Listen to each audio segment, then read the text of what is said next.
ஆண்டவரும் இரட்சகருமாகிய இயேசு கிறிஸ்துவின் இனிய நாமத்தில் உங்கள் யாவருக்கும் அன்பின் வாழ்த்துக்களை தெரிவித்துக் கொள்கிறேன். அருமையான தேவ பிள்ளைகளே, இந்த new day new hope daily devotion மூலமாய் இந்த நாளில் கூட உங்களை சந்திப்பில் நான் மிகுந்த மகிழ்ச்சி அடைகிறேன். அல்லேலூயா.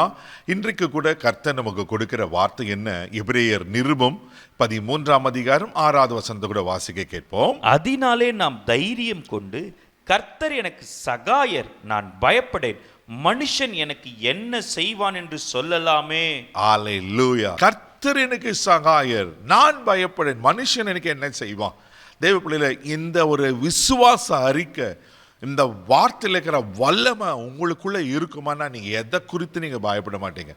1000 பிரச்சனை வரட்டும், போராட்டம் வரட்டும், பலவீனங்கள் வரட்டும், மனுஷர் வரட்டும், பிசாசின் கிரிகள் வரட்டும், மந்திரம் வரட்டும், எது வந்தாலும் கர்த்தர் எனக்கு சகாயர், நான் பயப்படேன், மனுஷன் எனக்கு என்ன செய்வான். பாருங்களேன், இந்த எபிரேயர் அப்போஸ்தலனாகிய பவுல் இப்படி தான் சொல்லுகிறார். அவருக்கு ஆண்டவர் சகாயராக இருந்ததுனால தான் எத்தனையோ போராட்டங்கள், எத்தனையோ பலவிதமான கடினமான சூழ்நிலைகள் வந்தோம், எல்லாவற்றையும் மேற்கொள்ள ஆண்டவர் பவுலுக்கு உதவி செய்தார். இது பொதுமொழிபெயர்ப்பில் எப்படி இருக்குன்னா, கர்த்தர் எனக்கு துணை. அல்லேலூயா. சகாயர்னா யார் தெரியுமா? துணை. இங்கிலீஷ் பைபிளில் இட்ஸ் மை ஹெல்ப்பர் அப்படின்னு சொல்லப்பட்டிருக்கு. அவர் தான் நம்மளுக்கு உதவி செய்கிறவர், அவர் தான் நமக்கு துணையாக நிற்கிறவர். அவர் உங்களுக்கு துணையாக நிற்கும் போது நீங்கள் ஏன் பயப்படணும்?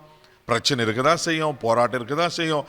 தெய்வ பிள்ளைகளை பாருங்க, சவுல் ராஜா இருக்கிறாரு, இராணுவ சேனைகள் இருக்கு, கோலியாத் ஒவ்வொரு நாளும் கொக்கரித்து கொண்டிருக்கிறான், எல்லாரும் பார்த்து பயப்படுறாங்க. ஒரு நாள் இல்லை, 2 நாள் இல்லை, 40 நாள், ஏறக்குறைய 40 நாள் கொக்கரித்து கொண்டிருக்கிறான். பயந்து போய் காணப்படுகிறாங்க. ஆனால் தாவீது என்ன திறமை செய்தாரு? தெய்வ பிள்ளைல, தாவீது கோலியாத்தை பார்த்து பயப்படவே இல்லை. ஆமென், ஆமென். தாவீது கொஞ்சம் தெரியும், கர்த்தர் எனக்கு சகாயர், இந்த கோலியாத் என்ன செய்ய முடியும், நான் பயப்பட மாட்டேன்.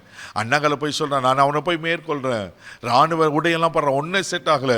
ஆனால் அவனுக்குள்ள ஒரு தேவ பலன் இருந்தது. தேவ பிள்ளையில ஆண்டவர் என்னோடு கூட இருக்கிற ஒரு பெரிய நம்பிக்கை இருந்தது. ஆனால் தான் பெரிய கோலியாத்தை இந்த தாவீது சர்வசாதாரணமாக வீழ்த்திருந்த நாம் பார்க்கிறோம். உங்களை நீங்கள் என்ன பிரச்சனைகளை சந்தித்து கொண்டு இருக்கிறீங்க, எப்படியாப்பட்ட போராட்டமான சூழ்நிலை பார்த்து கொண்டு இருக்கிறீங்க, இன்னைக்கு ஆண்டவர்கள் சொல்லுங்க, கர்த்தர் எனக்கு சகாயராக இருக்கிறீங்கப்பா, நீங்கள் எல்லாம் பார்த்துக்கொள்ளி, நான் பயப்பட மாட்டேன். இதை விசுவாச அறிக்கை செய்யுங்க. சங்கீதம் புஸ்தகம் 10ஆம் அதிகாரம் 14வது வசனத்தை கூட நீங்கள் வாசிப்பீங்கன்னா, அங்கே சங்கீதக்காரன் இப்படியா சொல்லுகிறார், வாசிக்க கேட்போம். திக்கற்ற பிள்ளைகளுக்கு சகாயர் நீரே. ஆமென். திக்கற்ற பிள்ளைகளுக்கு சகாயர் நீரே. அப்படின்னா யாருப்பா எனக்கு உதவி செய்வாங்க? மனுஷனோ எனக்கு உதவி செய்ய மாட்டேங்கிறாங்க, நான் ஒரு அனாதை போல இருக்கிறேன், எனக்கு உதவி செய்ய எனக்கு துணை இருக்கு, யாரும் இல்லையே. கலைங்க கொண்டிருக்கீங்களா? உங்களுக்கு ஒரு சகாயர் இருக்கிறார். இந்த வேலையை நான் எப்படி முடிப்பேன், இந்த வீட்டை எப்படி கட்டி முடிப்பேன், என் பிள்ளைக்கு திருமணத்தை எப்படி முடிப்பேன், ஒருவேளை என்னென்ன காரியங்களை எனக்கு உதவி இல்லை நீங்கள் கலங்கி கொண்டிருப்பீங்கன்னா, உங்களுக்கு உதவி செய்கிற ஒரு ஆண்டவர் இருக்கிறார், அவர் சகாயராக இருக்கிறார். நீங்கள் பயப்படாதீங்க. அழகாக, நேர்த்தியாக, பர்ஃபெக்டாக ஆண்டவர் நிச்சயமாக செய்து முடிப்பார்.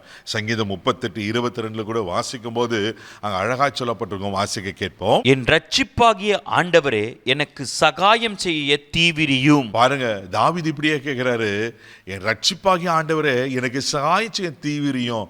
ஆனால் என்னை பாதுகாக்கிற நீர் தான், என்னை ரட்சிக்கிற நீர் தான் ஆண்டவரே, உங்களிடத்துல தான் எனக்கு சகாயம் வரணும்ப்பா, எனக்கு சகாயம் செய்ய தீவிரியும். அப்படின்னு ஃபாஸ்ட் பண்ணுங்கப்பா. ஒருவேளை என்ன காரியத்தில் உங்களுக்கு உதவி வேணுமோ, சகாயம் வேணுமோ, நன்மை வேண்டுமோ, ஹெல்ப் வேண்டுமோ, இன்னைக்கு ஆண்டவர் உங்களுக்கு அதை தரப்போகிறார். ஆமென். நீங்கள் ஆண்டவர்களை கேளுங்க, ஆண்டவரே எனக்கு சகாயம் பண்ண தீவிரம்ப்பா, நான் மனுஷனை நம்பி ஏமாந்துட்டேன், மனுஷர் செய்கிறேன்னு சொல்லி செய்யலை, நீ எனக்கு உதவி செய்யுங்கப்பா கேட்பீங்கன்னா, இன்றைக்கு அவர் உங்களுக்கு சகாயராக இருந்து அவர் உங்களை பாதுகாத்து உங்களுக்கு வேண்டிய நன்மையை கொடுத்து உங்களை ஆசீர்வதிக்க உண்மையில் இருக்கிற. கண்களை மூடி நாம் ஜெபிக்கலாம். அன்பு தகப்பனே, உமக்கு நன்றி சொல்லி துதிக்கிறோம், ஸ்தோத்திரப்பா. கர்த்தர் எனக்கு சகாயர், நான் பயப்படேன், மனுஷன் எனக்கு என்ன செய்வான்னு சொன்ன போல ஆண்டவர் அந்த தைரியத்தை தான்பா நாங்கள் நம்பி இருக்கிறோம், உங்களை நம்பி இருக்கிறோம்ப்பா. நீங்கள் உதவி செய்யுங்கப்பா ஆண்டவர். நீர் சகாயராக இருந்து என்னென்ன காரியத்தில் உங்களுக்கு அந்த சகாயம் கிடைக்கணுமோ, இயேசுவின் நாமத்தில் இன்றைக்கு ஆண்டவரே, ஆமென், அந்த பரலோகத்தில் இருந்தது ஒத்தாசை வருவதாக நிச்சயிக்கிறேன்.